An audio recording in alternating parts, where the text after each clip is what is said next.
Amém, igreja? Salve a todos com o Pai do Senhor.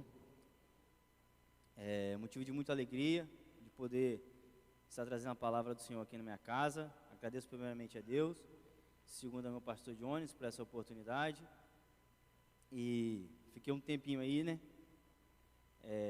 Sem estar aqui. A gente prega em casa sempre é muito bom.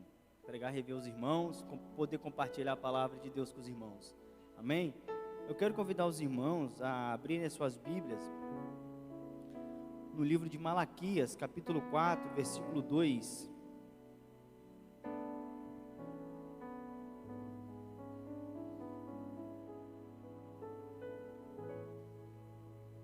Malaquias, capítulo 4, versículo 2. Mais fácil, você abre em Mateus, e é o primeiro livro antes de Mateus, ou o último livro do Antigo Testamento.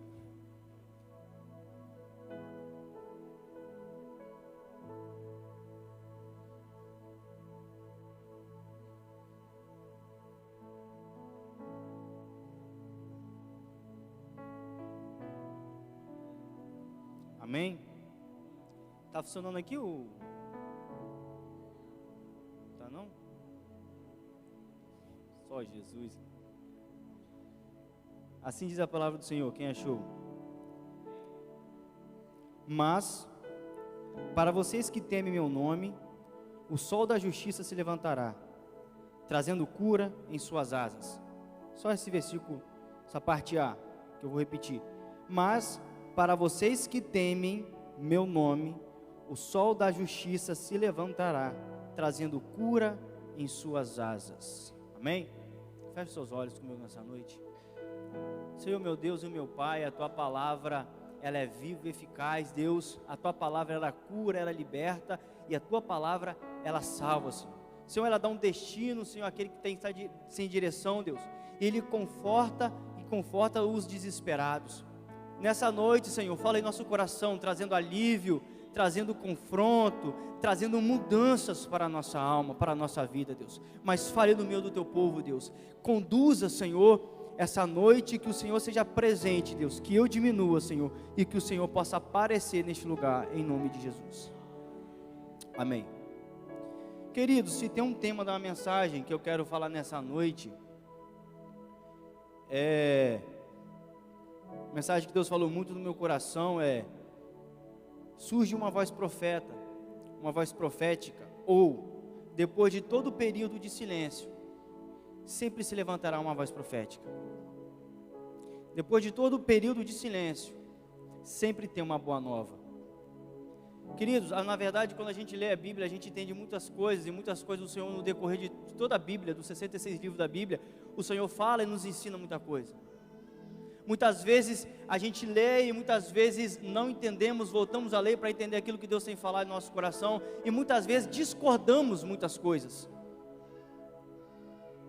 Mas nunca foi e nunca será segundo plano, ou que Deus tem um segundo plano, porque Deus nunca já passou na cabeça do Senhor, ou na cabeça do próprio Deus, ou Jesus, quando Ele veio à terra, que a morte de Jesus é um segundo plano, que a primeira vez deu tudo errado.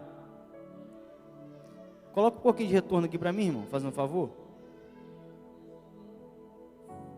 Oi. Oi, glória a Deus, aleluia. Então, partindo do pressuposto que a gente começa a entender que quando Jesus Cristo ele veio à terra, Ele não veio para cumprir o segundo plano. Por que, Felipe, que Ele não veio para cumprir o segundo plano?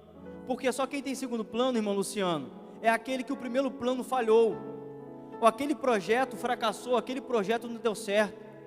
Então, diante disso, se eu falar que é o segundo plano, eu vou falar que o meu Deus ele fracassou, e que o meu Deus ele falhou, porque na verdade o meu Deus ele nunca fracassa, o meu Deus ele nunca falha. Por isso que nunca existiu o segundo plano, mas sempre estava dentro do propósito e no plano de Jesus, no plano de Deus. Todas as coisas que aconteceu, porque a própria Bíblia fala que tudo começou nele e tudo se findará dele. Então não existe um segundo plano, ou uma hipótese que se deu certo Deus vai fazer aquilo, ou se deu errado Deus vai corrigir. Não, só corrige quem errou. O meu Deus ele não corrige, o meu Deus ele é certo em tudo, o meu Deus ele é fiel, o meu Deus ele é soberano. Ele não precisa corrigir porque ele não erra. Então, quando a gente começa a falar sobre aqui, irmãos, para o mundo do Antigo Testamento, esperava-se realizações, ou esperava-se, na verdade, cumprimento de palavras, de promessas messiânicas, apontando para Cristo, apontando para alguém que viria e que mudaria a história, o percurso da história, mudaria o cenário atual que aquele povo estava vivendo. Por que eu estou falando em primeiro e segundo plano? Porque para muitos que ainda não acreditam, naquela época falava assim: olha, já não tem mais jeito, esse Messias não vai vir. O que estamos vivendo aqui, a época de trevas, a época de cativeiro, aonde está esse Messias? Aonde está vivendo toda aquela promessa que um dia eles prometeram que alguém viria e nos libertaria? Alguns hoje, como os deístas, eles acreditam que o próprio Deus, o Criador dos céus e da terra, Ele criou sim o cosmos, o universo e tudo que nele há. Só que por algum momento, ou por algum motivo, Ele abandonou a sua criação e deixou um homem ao léu. Mas nós sabemos que não é assim, que desde o princípio, Deus Ele não só criou, mas a Bíblia fala que Deus Ele sustenta a sua criação. Então Deus Ele sempre está agindo no plano terreno. Deus nunca está fora do propósito, Deus sempre está no controle de todas as coisas. E todos esperavam, na verdade, cumprimentos dessa volta de Cristo. Tanto que no Antigo Testamento, Deus Ele fez questão de grifar e de falar através de profetas, de juízes, de sacerdotes, de vários homens, porque o Antigo Testamento é uma passagem, ou na verdade é um texto, é um livro, os livros na verdade, que Jesus Ele falou no meio do povo. Jesus respondia no meio do povo. Ele respondia para aquelas pessoas que precisavam, na verdade, uma direção. O povo precisava de uma bússola, Léo, para ter uma direção. O povo precisava de um caminho para seguir. E a resposta de Deus no meio do povo era diretamente que guiava o povo. Deus nunca deixou de falar no meio do povo. Deus sempre falava, sendo de forma audível, sendo através de teofonias, seja de manifestações, sendo de juízes, de profetas, de sacerdotes. Deus Ele nunca deixou de falar. Quando a gente olha para o deserto, a gente vê na verdade a resposta de Deus, através daquela coluna de fogo no deserto. A coluna de fogo nada mais que simbolizava na noite, aquele clarão, na verdade simbolizava a luz que iluminava os caminhos daqueles que estavam nas trevas. E de manhã cedo a gente vê na verdade nada menos que uma coluna de nuvem, que nada menos é que aquela nuvem simbolizava a tranquilidade, na verdade não só a tranquilidade, a paz, mostrava a paz, o alívio de quem estava vivendo no meio de um caos, no meio de um deserto. O Senhor era um alívio para eles. O Senhor falava de várias formas. O Senhor falava com Moisés através da sarça ardente. O Senhor falou com Moisés no meio daquele grande mar vermelho, quando o povo ia passar diante daquele mar, só que na verdade tinha um obstáculo, que na verdade era o mar vermelho, para se ultrapassar. O exército de Faraó estava atrás, querendo pegar eles para ser escravo, voltar de novo a sua vergonha, voltar de novo a ser escória, voltar de novo a seu opróbrio, ficar de novo sendo subjugados pelos egípcios. Mas na verdade Deus agora levanta um homem chamado Moisés, e falou: Moisés, toque com a sua vara no mar. A atitude que Moisés teve foi de tocar, mas o poder de transformar foi de Deus. A atitude que o povo teve foi de andar dali, porque o mar não ia se abrir sozinho, o mar só ia se abrir se alguém estivesse diante dele. Então entenda o que eu quero dizer para você. A atitude que Moisés teve quando pegava aquele cajado e jogava aquele cajado no chão, aquele cajado se transformava em cobra, mas a atitude era de Moisés, mas o poder era de Deus. E quando eles chegaram diante de um mar vermelho, a atitude foi do povo para estar diante do mar vermelho, mas o poder para abrir o mar vermelho foi de Deus. Eu estou querendo dizer uma coisa nessa noite, que muitas vezes a atitude tem que ser nossa, porque o poder para fazer, o poder para abrir o mar, o poder para curar, o poder para transformar é de Deus. O poder para mudar é de Deus, não cabe a mim, não cabe a você, eu tenho que tomar atitude. Então eu quero grifar aqui na mente de vocês essa noite que em todo momento Deus falava com o profeta, Deus falava através de profeta, Deus usou um animal para falar, Deus usou uma mula para falar com Balaão, mas o meu Deus, Ele não deixou de falar durante o tempo. ele sempre falava para aqueles que queriam uma resposta, porque é muito bom você ter uma resposta de Deus.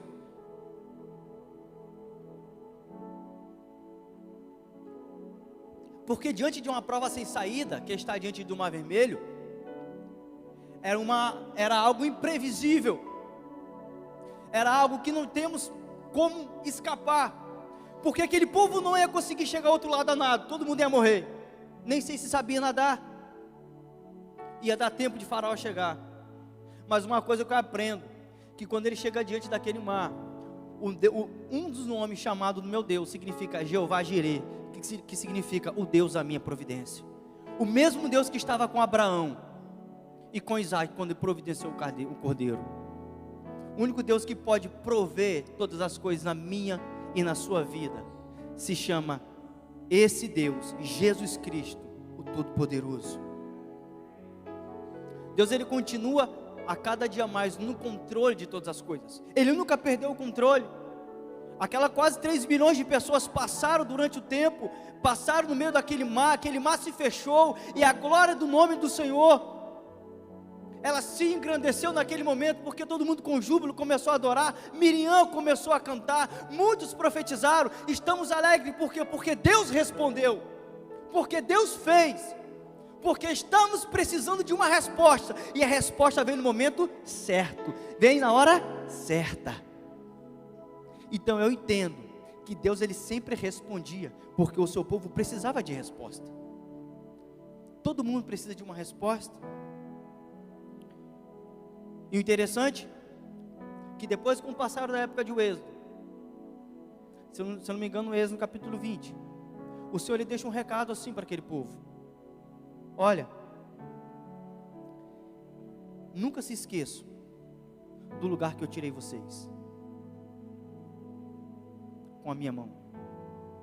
Lembre-se de onde vieram e quem eram vocês, e o que eu fiz com vocês. Nunca se esqueça, eu vou falar de novo para vocês, nunca se esqueça do lugar da onde eu tirei vocês.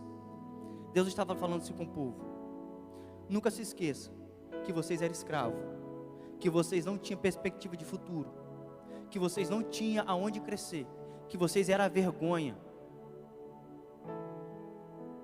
que vocês não tinham nada, não tinham família. Agora eu tirei vocês daí e tornei vocês um povo numeroso. Eu que tornei vocês grandes, eu que fiz vocês grandes. Isso que vocês conquistaram, a sua família, a sua casa que você olha, está a sua família grande, próspera, crescendo, foi eu que coloquei, foi eu que acrescentei. Não fiz isso por vocês, e nem fiz isso por pastores, eu fiz isso por mim. Então, toda vez que vocês tentarem ou pensarem em desviar os teus caminhos, ou os teus olhos de mim, lembra-se da onde que eu tirei vocês, e da onde que vocês saíram. Vocês não eram nada, vocês não tinham nenhuma perspectiva, mas foi eu que tornei vocês grandes e numerosos.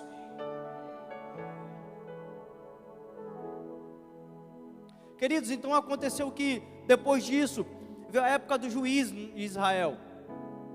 Na época dos juízes, nada menos foi 14 juízes, começando com Otoniel até o último juiz, que se chama Samuel, filho de Ana, aonde que ele fez a transição da época do legislador, da época do juiz, para a época da monarquia dos reis. Samuel, ele era chamado como o fazedor de reis, que ele ungiu Saul e ungiu Davi. Só que nessa época era uma época muito diferente, porque era uma época em que o Senhor levantava um libertador, o povo agora reconhecia, voltava para os pés do Senhor. Só que quando aquele libertador, aquele juiz morria, como Gideão, vamos supor assim, Gideão morria, o povo voltava ainda para a prostituição contra os deuses, para a idolatria. Então o Senhor agora levantava outro profeta, Sansão. Então agora libertava, o povo se arrependia, Deus libertava o povo de novo, o povo agora se arrependia e voltava para o Senhor. Só que quando aquele juiz morria, o povo de novo voltava para a idolatria. Então assim foi sucessivamente, durante aproximadamente 410 anos. Então não só foi uma geração, foi gerações que passaram ali. Não foi só uma família, não foi só um só tio, não foi um só pai, um só filho, um só avô. Na verdade, foi gerações que viveram essa incredulidade, não tiveram uma continuidade na presença de Deus, porque enquanto um morria, eles se voltavam para o caminho do pecado, porque até então aquela nação era enoteísta. Enoteísta era uma nação, a nação de Israel. Esse nome significa aqueles, na verdade, em que reconhece um Deus supremo, um Deus poderoso, mas também reconhece outros deuses em sua volta. Eles não adoram somente um Deus. Para eles existe um Deus supremo, o Deus poderoso, o Deus dos deuses, vamos dizer assim. Só que também eles não descartam a existência de outros deuses. A nação de Israel era enoteísta. Então não é que ela saía, na verdade, e se prostituía só contra os deuses, é porque ainda estava no sangue. Toda vez que quando morria, ela acreditava que os outros deuses também podiam fazer aquilo que só aquele Deus poderoso fazia.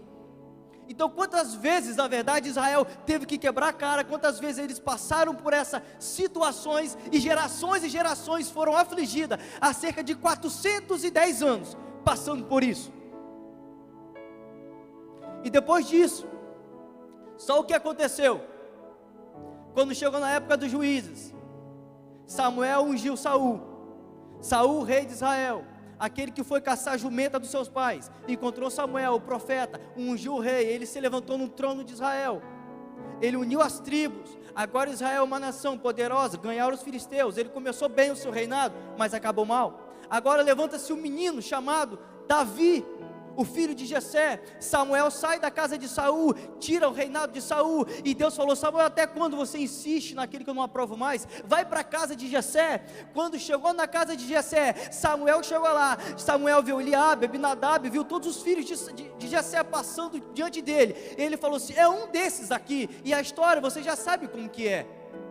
Foram pegar o menorzinho, porque diante disso também Deus deve estar falando com Samuel: Samuel, preste atenção, na verdade você está querendo escolher um rei com a mesma característica do rei passado, mas entenda, eu não quero o rei da mesma característica de Saul. Eu não quero que você entenda, eu escolho alguém da mesma característica do outro, porque eu tenho um projeto diferente. Às vezes a gente começa a pensar no que Deus faz. Deus parece, quando Deus ele pega todo dom perfeito, todo chamado, toda unção, e Deus coloca no pior, Deus coloca no menor. Não é isso que Ele faz? E Deus coloca naquele em que as pessoas olham para Ele e falam que é impossível aquela pessoa se tornar alguém. Como que você é um cantor? Como que você é um pregador? Como que você é um homem de Deus?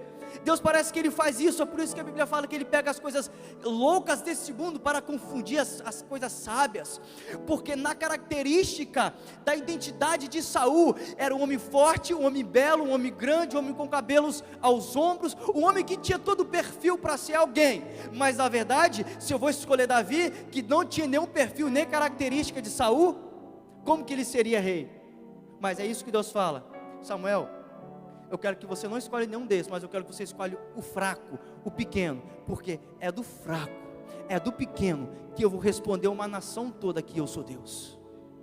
Estou querendo dizer que é através da minha vida e através da sua vida, que somos pequenos e que muitas vezes falamos: Senhor, não somos nada, não somos mesmo, queridos, mas é através da minha e da sua vida que o Senhor confiou uma missão, e é através das nossas vidas que o Senhor vai responder vidas de outras pessoas que estão em nossa volta.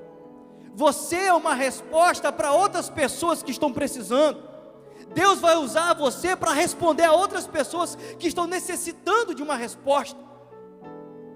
E é isso que Deus faz. Agora, diante de toda essa história, Ele assume o trono.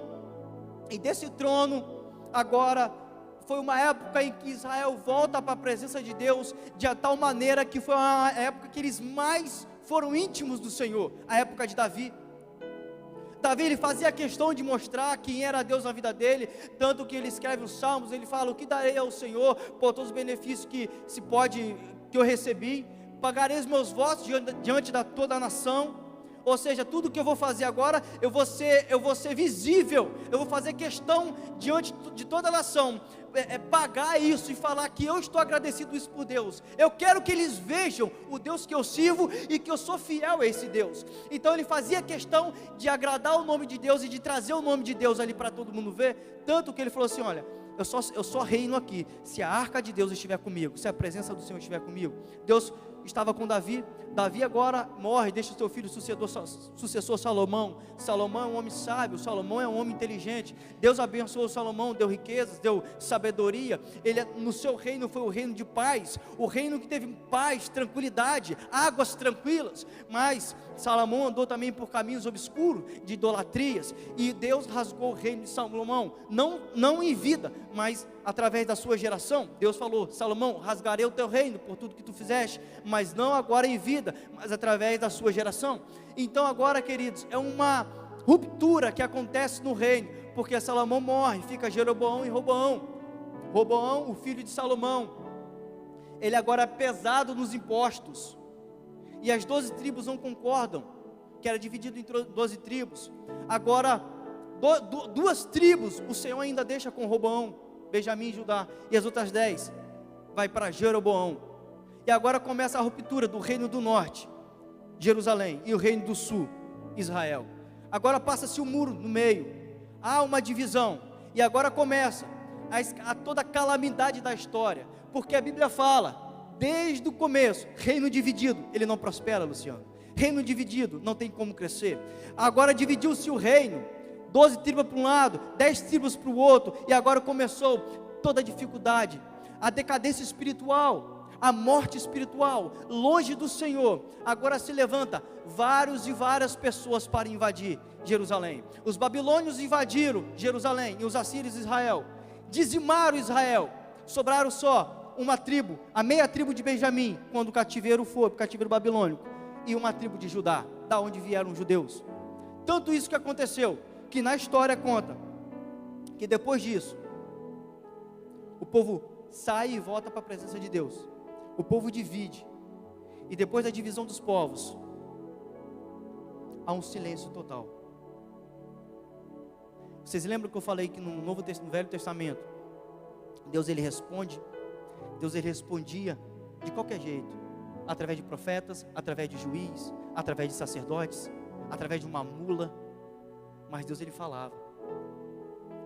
Só que agora, você vai pegar uma página do seu livro, justamente Malaquias, onde você abriu, há uma página em branco, separando o Velho do Novo Testamento.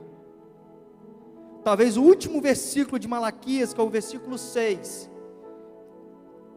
para o primeiro capítulo de Mateus, o verso 1, você pensa na verdade que é rápido, né, que está um do lado do outro, mas na verdade isso aqui se chama período interbíblico, né, no meio, entre a Bíblia, ou silêncio interbíblico, né, um silêncio entre as páginas.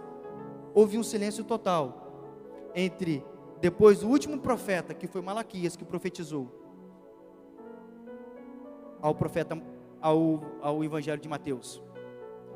O que Malaquias, na verdade, ele fala no capítulo 2, no capítulo 4, ele vai se cumprir no versículo 2 e no versículo 4, vai se cumprir em Mateus capítulo 1, versículo 6, todo o nascimento de Cristo. Mas esse silêncio nada mais aconteceu durante 400 anos de silêncio. 400 anos.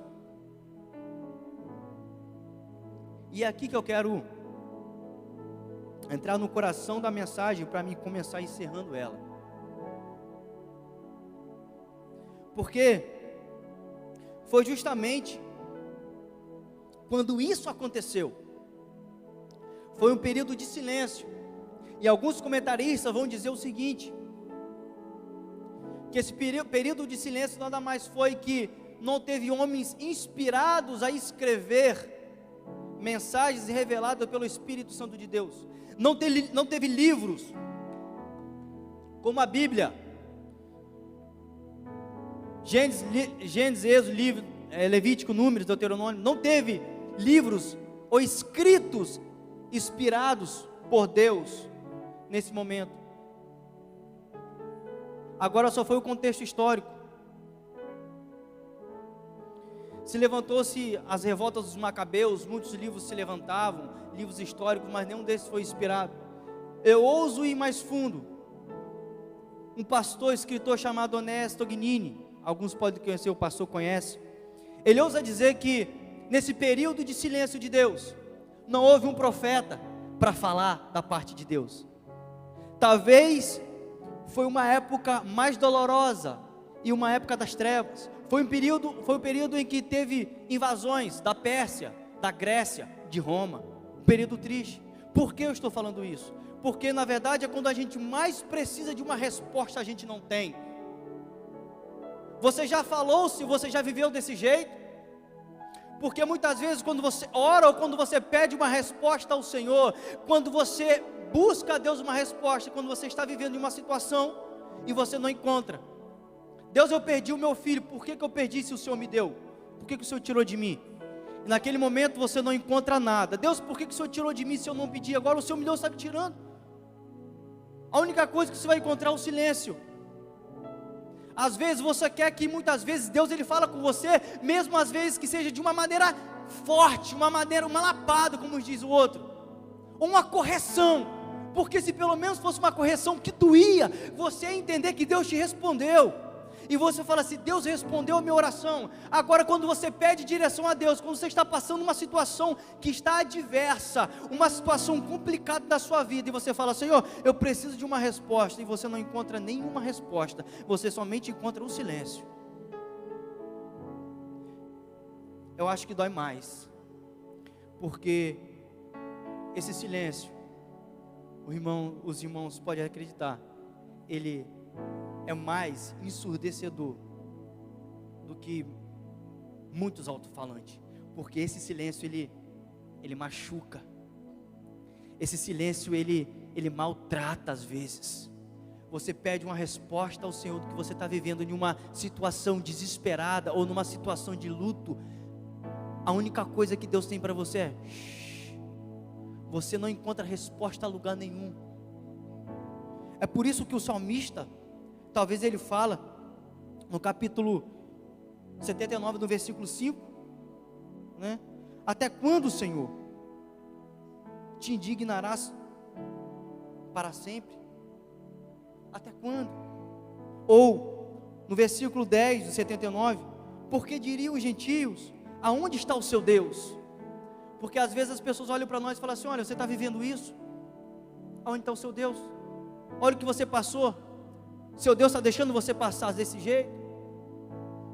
Talvez é o termo que eles passaram lá na Babilônia, em Salmo 137, falaram assim, ei, cante para nós, cante com cântico, canta aí algo para nós. Mas a verdade ele fala assim, como que eu vou cantar, se eu estou em terra estranha, eu vou pendurar minha harpa? O que eles estão querendo dizer? Como o canto na verdade simboliza a alegria da alma, a alegria do interior. Se eu estou cantando, eu estou alegre, eu estou algo para regozijar. Agora como que eu vou cantar se eu não tenho alegria? Se eu não tenho, porque o Senhor não está me respondendo? Eu estou em terra estranha, eu estou longe, eu estou vivendo longe, não tenho alegria para cantar, não tenho como eu buscar. Talvez como Abacuque fala no capítulo 3, no versículo 2, aviva, Senhor, a sua obra diante dos anos. Abacuque estava querendo dizer, Senhor, faz de novo aquilo que o Senhor fez lá atrás, continua fazendo, faz mais uma vez, porque o Senhor é imutável. Um dos atributos, daqueles atribuídos a Deus, que Deus se manifestou naquele povo, era a imutabilidade de Deus, porque lá em, se eu não me engano, Tiago 1,17 fala que todo dom perfeito vem do céu, descendo do Pai das luzes, aquele que não muda e nem tem sombra de variação. Ou seja, o meu Deus, ele continua imutável, eu continuo o mesmo. Então Abacuque está falando, Senhor, enquanto o Senhor não mudou, eu já vi histórias que o Senhor fez outrora, era o mesmo Deus que fez muitas coisas, respondeu, agora responde mais uma vez, faz mais uma vez, faz eles entenderem que o Senhor está no controle de todas as coisas.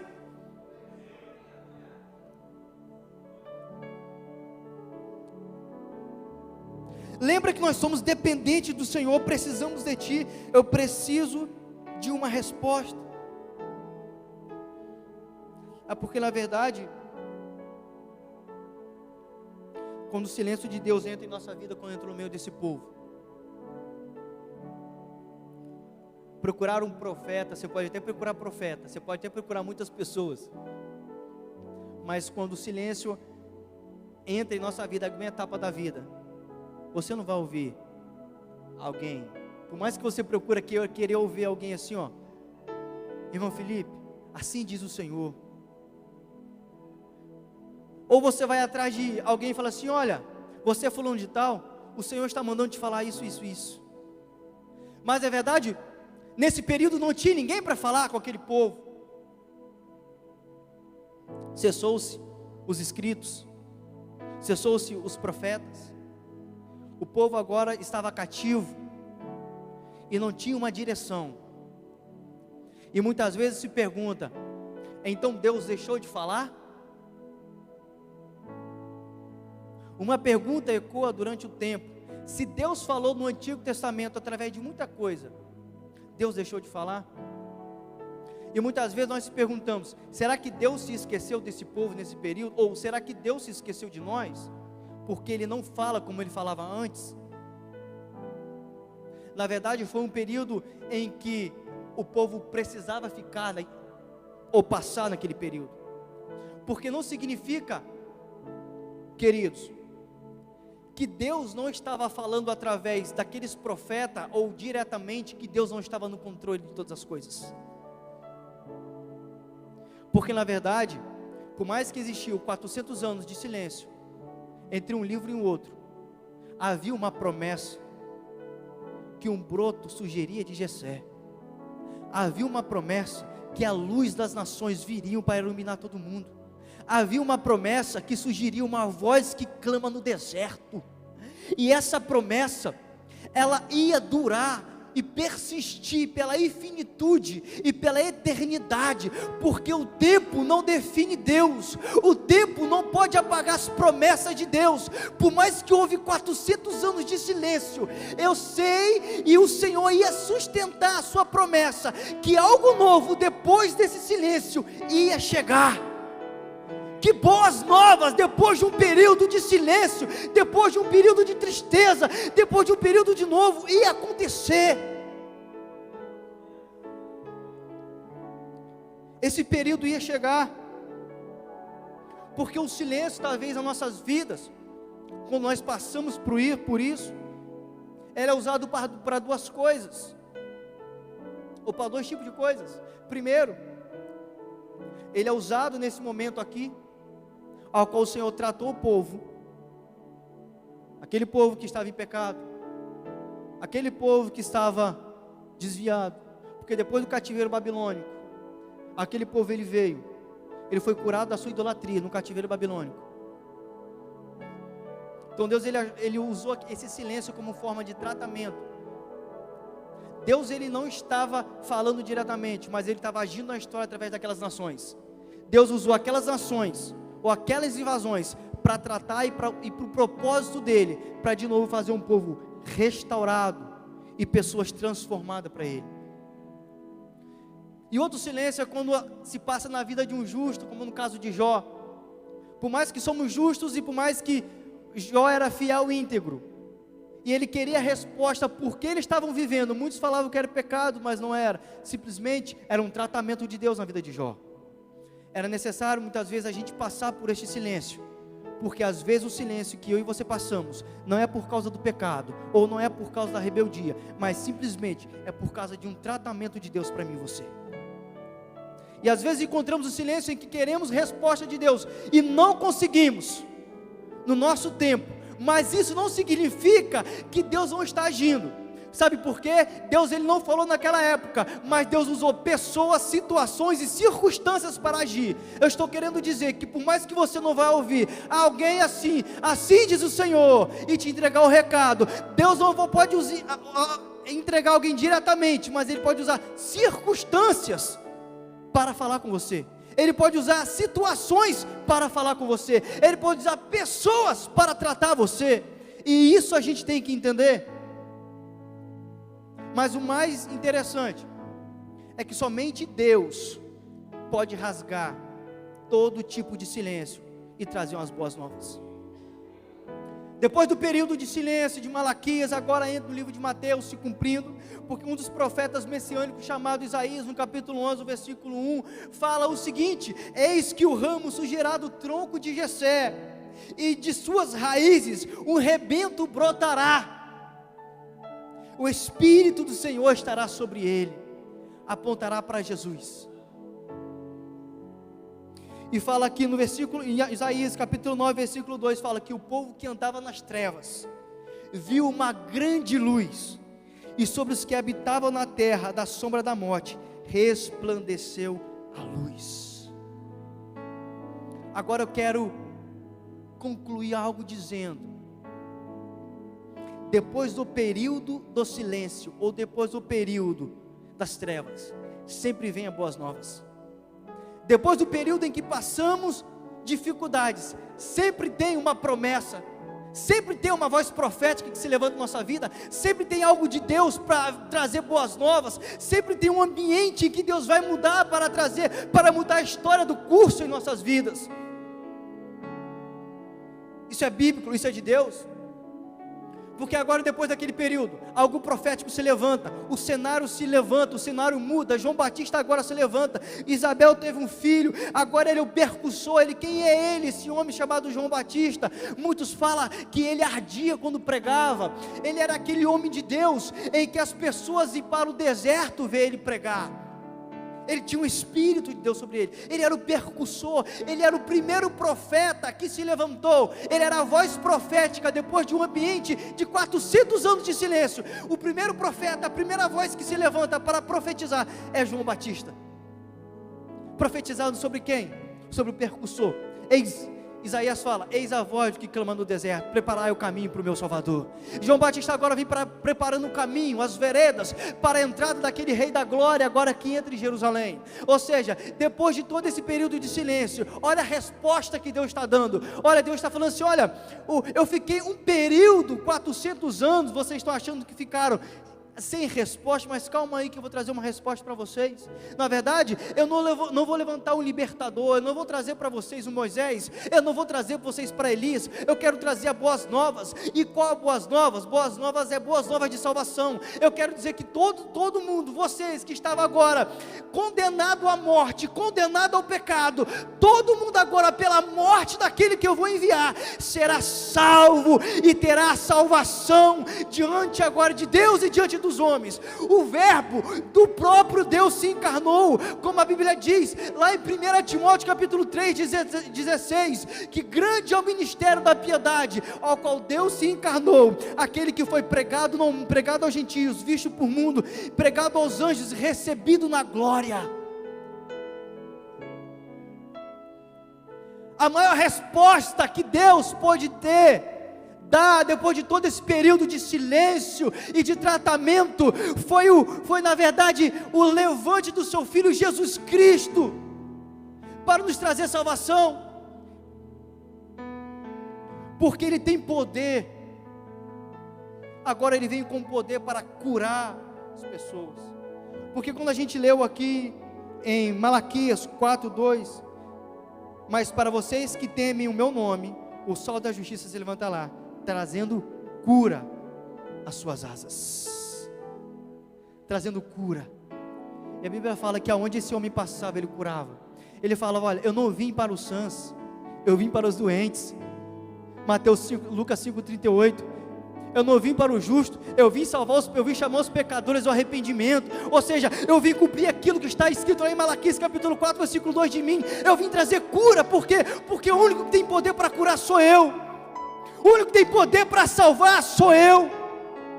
Então foi para isso que se manifestou 1 João 3:8, o que diz: para isso se manifestou o Filho de Deus, para desfazer todas as obras do inimigo.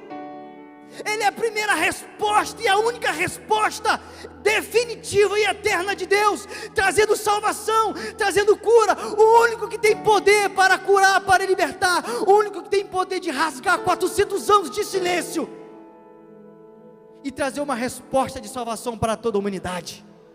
Jesus Cristo, Filho de Deus, aquele que tem todo o poder. E ele fala em Mateus capítulo 28, versículo 18: foi-me dado todo o poder nos céus e na terra. E Filipenses, Paulo fala a Filipenses: e foi-lhe dado o nome sobre todo o nome. Eu quero dizer que o período que você passa de silêncio na sua vida, talvez você tenha perguntado a Deus por que tem acontecendo isso com você, e muitas vezes tem perguntado: Deus, eu só quero uma resposta. Deixa eu falar uma coisa com você. Deus me chamou aqui, eu preparei essa palavra para vocês, que olha, o único que pode rasgar o período desse silêncio é o Senhor, e Ele está aqui hoje. O único que tem poder para curar as suas feridas é o Senhor, Ele está aqui hoje. O único que tem poder para curar, que tem poder para salvar, para libertar a sua vida e curar você de toda enfermidade é o Senhor, e Ele está aqui hoje. Eu estou querendo dizer que não adianta você correr atrás de profeta, não adianta você correr atrás de homens ou de mulheres, se aquele que tem poder está aqui, e o nome dele é Jesus. Fique de pé comigo nessa noite.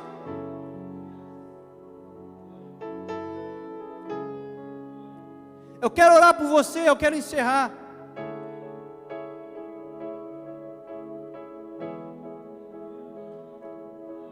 Caruso.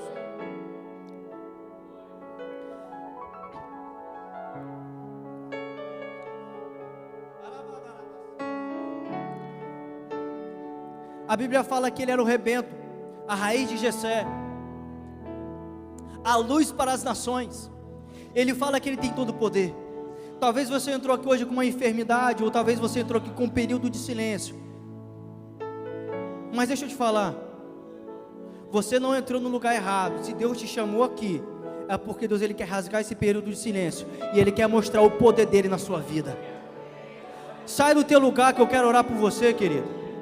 Senhor, você está aqui, é porque você não está procurando homens ou mulheres, está procurando a Deus. Deus é o único que pode, com todo o poder, manifestar na sua vida, curar você, responder você. As portas estão fechadas, Ele pode abrir porta. Eu preciso ser curado, Ele vai curar você, porque o poder é dele emana todo o poder, dele emana toda a glória. Talvez você entre aqui: Senhor, eu preciso de uma palavra do Senhor. Hoje é dia de você receber essa palavra. Hoje é dia de você sair daqui com essa resposta, porque na verdade, aquilo que eu falei, uma atitude depende de mim e de você, mas o poder de fazer é de Deus.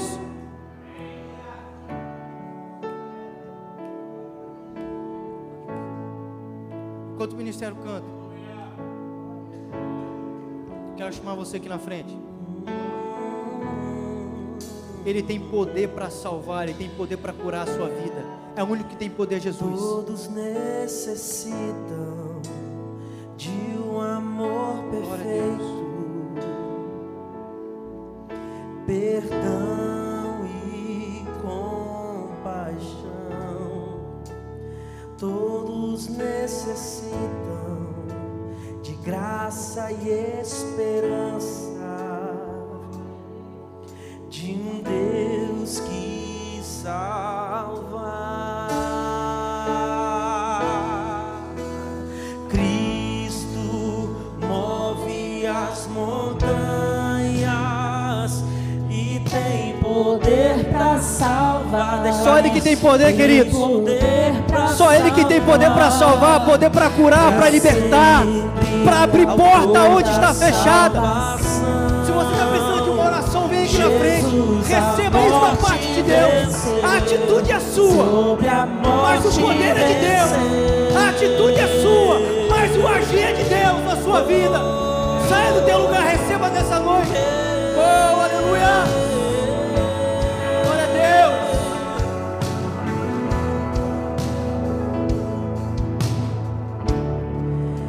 Me aceitas com meus medos, falhas e temores.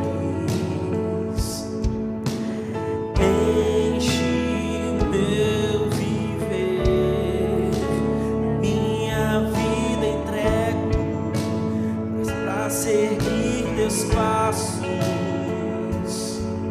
A ti me rendo.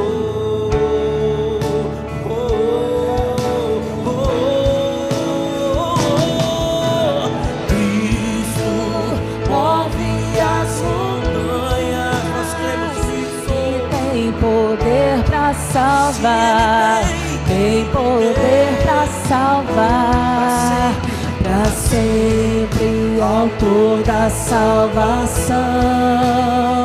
Jesus a morte venceu, sobre a morte venceu. Cristo move as montanhas e tem poder pra salvar, tem poder pra salvar. Sim, Ele tem. Pra sempre, autor da salvação. Jesus a morte venceu. Jesus a morte venceu, Sim. sobre a morte venceu. Posso o mundo ver brilhar a luz para a glória do Senhor Jesus. Eu posso o mundo ver brilhar a luz. Cantamos para a glória do Senhor Jesus. Eu posso o mundo ver brilhar a luz. Cantamos para a glória do Senhor Jesus. Eu posso o mundo ver brilhar a luz. Cantamos para a glória do Senhor Jesus.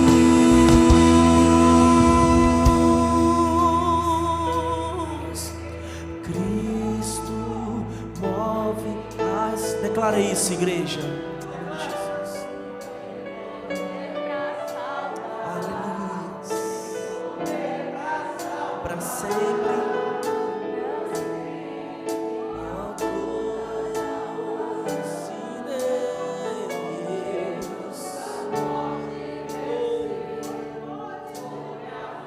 Aleluia. Aleluia. Aleluia. Glória a Deus. Estenda as tuas mãos para cá, queridos. Essas pessoas aqui tomaram uma atitude, porque a atitude depende de nós. Agora o poder manifesta pelo Senhor, o poder manifesta pelos céus.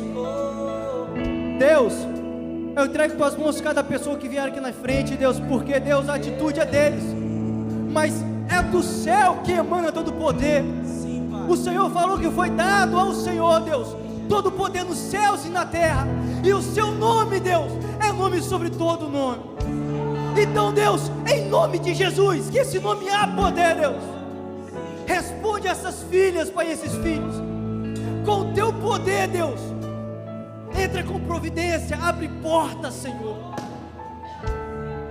ilumina aquilo que precisa ser iluminado, que está obscuro, pois o Senhor é a luz das nações. Abençoa essas famílias, Pai, porque Deus, a maior felicidade de nossas vidas, Senhor, é quando temos, Senhor, a resposta do alto que vem do Senhor. Sim, Pai. Como o salmista fala, elevei os meus olhos para o monte, pois de lá que vem o meu socorro, em nome de Jesus. Que Deus abençoe a todos. Pastor Jones.